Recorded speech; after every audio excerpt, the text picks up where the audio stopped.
भगवान की निराज की जय। पद विश्व संग निराज की जय। परम पूज्य मुनि श्री विनोद सागर जी महामुनिराज की जय। नमोस्तु गुरुदेव। हम सभी अंतिम तीर्थंकर महावीर भगवान के शासन काल में विराजमान हैं। उन्हीं की दिव्य देशना का रसपान कर रहे हैं। छेड़खाला के माध्यम से जिसमें लेशिया के बारे में समझ रहे थे कि लेशिया दो प्रकार की होती है, एक शुभ लेशिया, अशुभ लेशिया। अब शुभ लेशिया भी 3 प्रकार की है और अशुभ लेशिया भी 3 प्रकार की। अशुभ लेशिया को करने जानकर कृष्ण पीत और कपोत, और शुभ लेशिया है पीत पात्र और शुभ। अब जो शुभ लेशिया के धारी होती हैं उनके लिए हम कैसे जानेंगे कि कौन सी शुक्ल लेशिया के धारी हैं? तो जो पक्षपात नहीं करते। क्या नहीं करते हैं? पक्षपात, भेदभाव, डिफरेंट, सिमिलरिटी रखते हैं कि दोनों समान हैं। उनके लिए ये कि हमारा ये मित्र है, ये हमारे शत्रु हैं, भेदभाव नहीं रहता है। कभी भी वो साधना करते हैं, तपस्या करते हैं, तो उनका उद्देश्य कुछ प्राप्त करना नहीं होता है कि हमारे लिए भविष्य में इस चीज की प्राप्ति हो। इस प्रकार का वो कोई निदान नहीं करते, क्योंकि जब जीव साधना के लिए निकलता है, साधना के बाद उसने ये उद्देश्य रखा। रावण ने जैसे साधना की, कितनी कठोर साधना की। जब पद्म पुराण आप पढ़ेंगे तो उसमें मिलता है कि रावण जब तीनों भाई साधना करने को निकले, जो उनके लिए 16 दिन में शक्तियां प्राप्त होना थी, वो उनकी विशुद्धि के कारण मात्र 8 दिन में प्राप्त हो गई। बहुत सी सबसे पहले क्षुधा मिटाने की। क्षुधा एक ऐसा होता है कि जब भी आप कहीं भी 5-7 दिन आप भूखे रहेंगे तो आपकी शरीर की क्षमता कम हो जाती है, साधना करने में परेशानी आने लगती है। तो उन्होंने सबसे पहले उस क्षुधा को ही जीता है कि जिससे कि हम अपनी साधना को निम्न विघ्न साधना कर सकें। उसके बाद 1.5 करोड़ के आसपास मंत्रों का था, उसकी साधना कर रहे थे। तीनों भाई साधना कर रहे थे, विभीषण, कुंभकर्ण और रावण साधना कर रहे थे इतने घन घोर जंगल में कि जहां पे कि सूर्य की किरणें भी नहीं प्रवेश करती थी। ऐसे जंगल में वहां पर भी कुछ देवी देवता विचरण करने के लिए आए।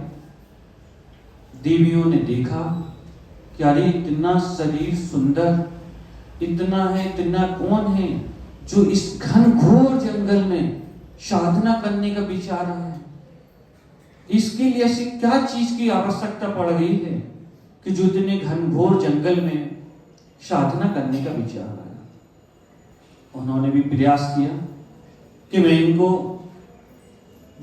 विघ्न डाल के इनकी साधना की जो चाह रहे हैं वो मैं इनको प्राप्त करा सकूं, क्योंकि देवियों के पास तो शक्ति रहती है। तो उन्होंने प्रयास किया, लेकिन विभीषण ने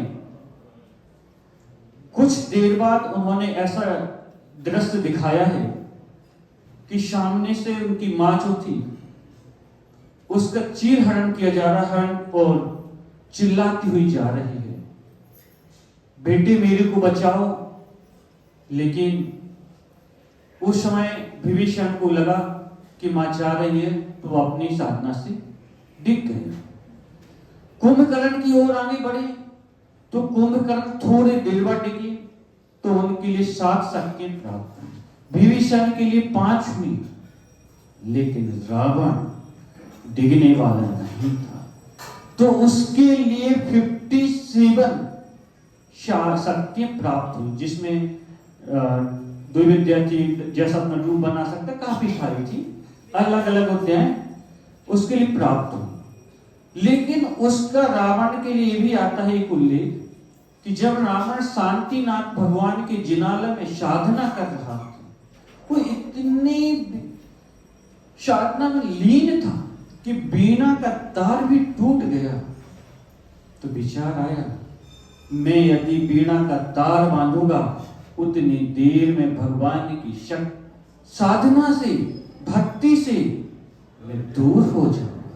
तो क्या किया, अपनी नस को निकाला और बीणा में तार बांध दिया। उस समय देवताओं ने देखा कि देव कितनी साधना कर रहा है। देवता प्रकट हुए और देवताओं ने कहा कि मांगो, आप क्या चाहते हो, मैं आपकी भक्ति से प्रसन्न हुआ हूं।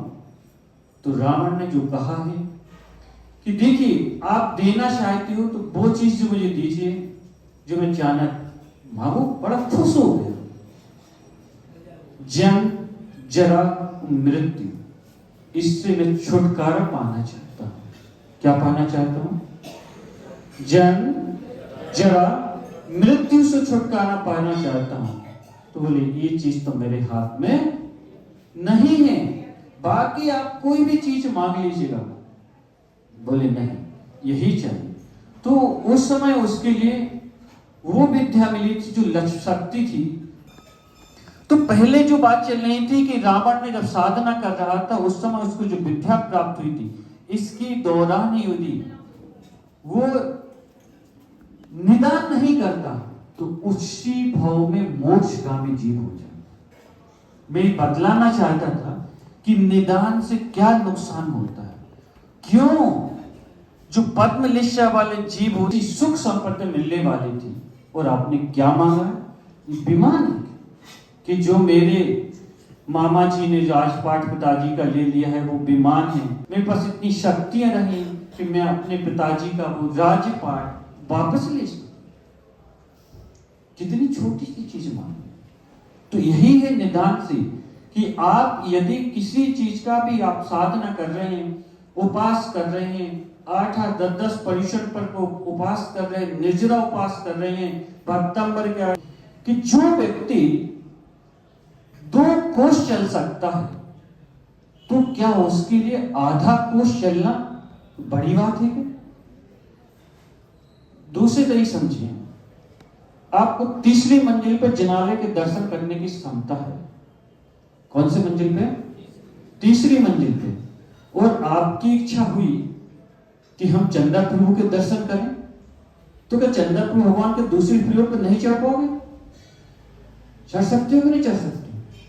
वैसे ही जहां आपको बिना निदान के मोक्ष लक्ष्मी मिले, सुख सुविधा मिले, तो आपको निदान करने की क्या जरूरत है? अभी बरसात हो रही है, किसान लोग खेती करते हैं, ना, गेहूं उसने बोया है इस उद्देश्य से कि मुझे भूसा प्राप्त हो, इस उद्देश्य से कि मुझे भूसा प्राप्त हो, तो गलत भी नहीं। भाई गेहूं बोएगा, गेहूं के साथ में भूसा तो मुट्ठी मिलेगा, लेकिन इस उद्देश्य से ना करो कि हमें भूसा मिलेगा। आप गेहूं की उम्र तो भूसा तो मिलेगा ही मिलेगा, कहां जाएगा? आपने बोया है बीज। वैसे ही इसी प्रकार से कि जब भी आप साधना करें तो इस उद्देश्य से ना करें कि हमारे लिए कोई भी परेशानी है, कोई भी संसारिक कार्य करें, तो इस उद्देश्य से कि हमारे जो कर्म हैं उनको नष्ट करने के लिए। एक बार यदि आपकी कर्म नष्ट हो जाएंगे तो इस संसार में दोबारा परिभ्रमण नहीं होगा। शुक्ल इलेशा की बात चल रही थी, जो समान व्यवहार रखते हैं सभी के, चाहे बेटा हो या बेटी हो, कोई भेदभाव नहीं है उनका। कि ये बेटी है, ये बेटा है, ये बेटा है हमारे बुढ़ापे का साथ देगा, ये बेटी है, ये पराए घर की स्त्री बहू बनेगी तो ये चली जाएगी, इसके लिए हम इतना ना पढ़ाएंगे ना लिखाएंगे, स्वाध्याय नहीं कराएंगे तो भी चलेगा, लेकिन बेटे के लिए ज्यादा करूंगा। ये भेदभाव नहीं रहता, ना ही किसी से वो राग द्वेष करते। कौन नहीं करता है?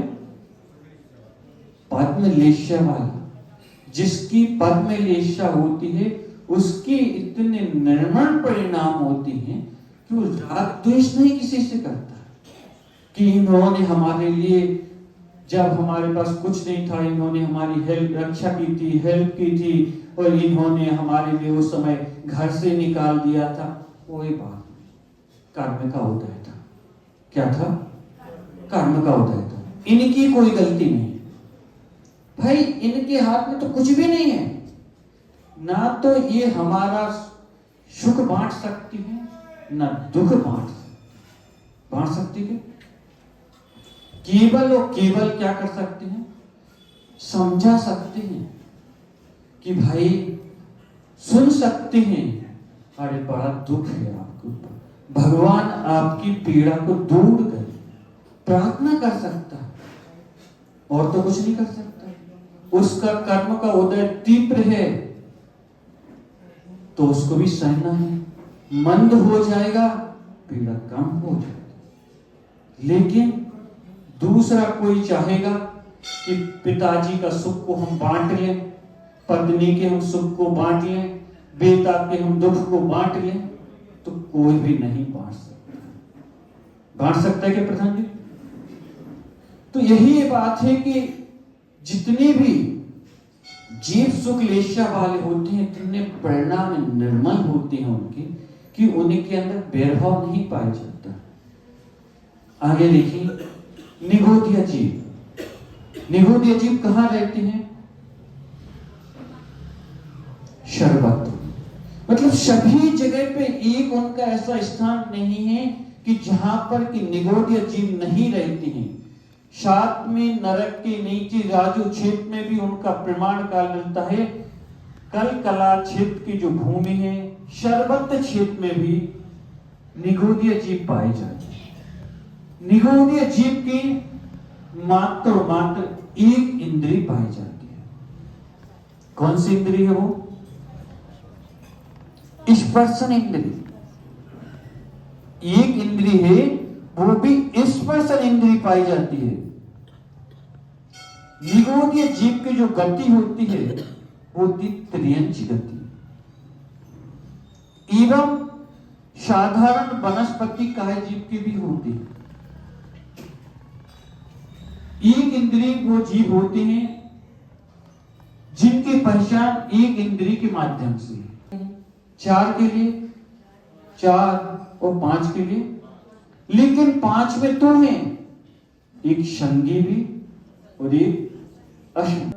निकिसी भूमि जल पावके भयो, पवन प्रत्येक बनस्पति थयो। हाथ नीचे कर लीजिए। 1 मिनट के अंदर आप सांस ले लेते हो। इसी को अपन देखें कि 0.76 सेकेंड्स, पॉइंट में है 0.76 सेकेंड्स लगते हैं इस जीव ने एक श्वास में। और एक श्वास मनुष्य की जो नाड़ी होती है, श्वास को भी अपने 2 प्रकार से बताए गए हैं, एक नाड़ी श्वास और एक उदर श्वास। जो नाड़ी श्वास होती है वो एक मुहूर्त में 3773 बार, एक मुहूर्त में 3773 टाइम्स। उदर श्वास 720 बार, एक मनुष्य स्वच्छ मनुष्य 720 बार उदर श्वास को ग्रहण करता है। अब यहां पे बता रहे हैं कि एक श्वास में 8-10 बार जीव ने एक बार जो श्वास ली है, 18 बार जन्म हो गया है, 18 बार मरण हो। विचार करने वाली बात है, कितने कम समय में कितने दुख। यहां तो 1-2 बार की बात नहीं हुई, 18 बार, कितना कम समय में जन्म भी ले लिया, मरण भी हो।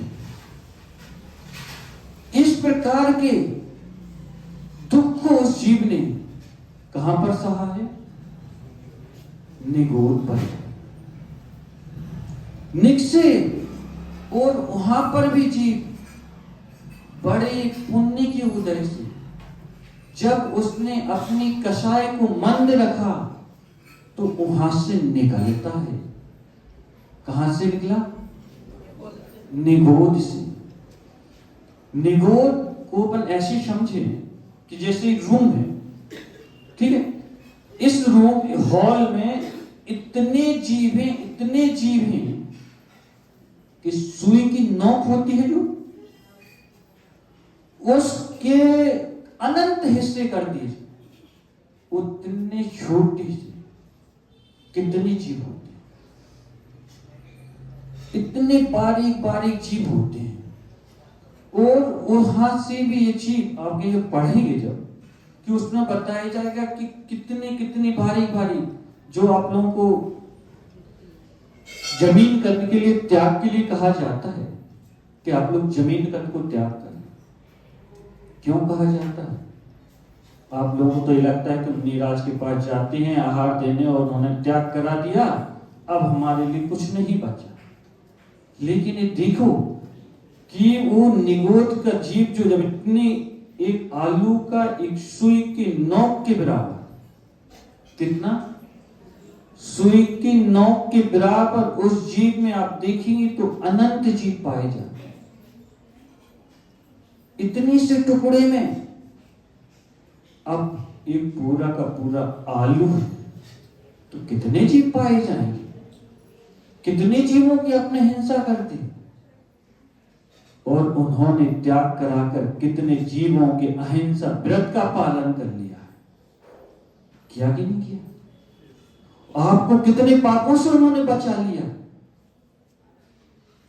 त्याग करा के उन्होंने डबल डबल पुण्य कमाया कि आपको तो त्यागी वृत्ति भी बना, त्याग की आपके अंदर संस्कार भी डाले, और उस हिंसा से भी बचा लिया, बीमारियों से भी बचा लिया, जो उसके खाने से आपको बीमारी होती। लेकिन आप लोग बड़े समझदार हो कि नहीं हो? त्याग के नाम पे पीछे हट जाते हो। जैसे उन्होंने कहा त्याग, कहा मुनिराज आपका त्याग है। मुनिराज ने पूछा आपका, आपने बड़े समझदार, बोले मुनिराज आपका तो आलू का त्याग है।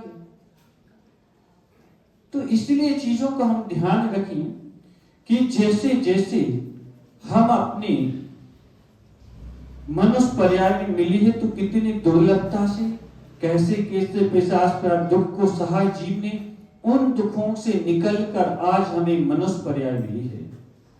अभी निगोद पर्याय के दुखों को और आगे जानने के समय अपनी गति से बढ़ रहा है। तो इस चीज के लिए कि कैसे आगे एक जीव निगोद से निकला है, आगे किस पर्याय को प्राप्त किया है, समझ तो ये समझे, बोले महावीर भगवान की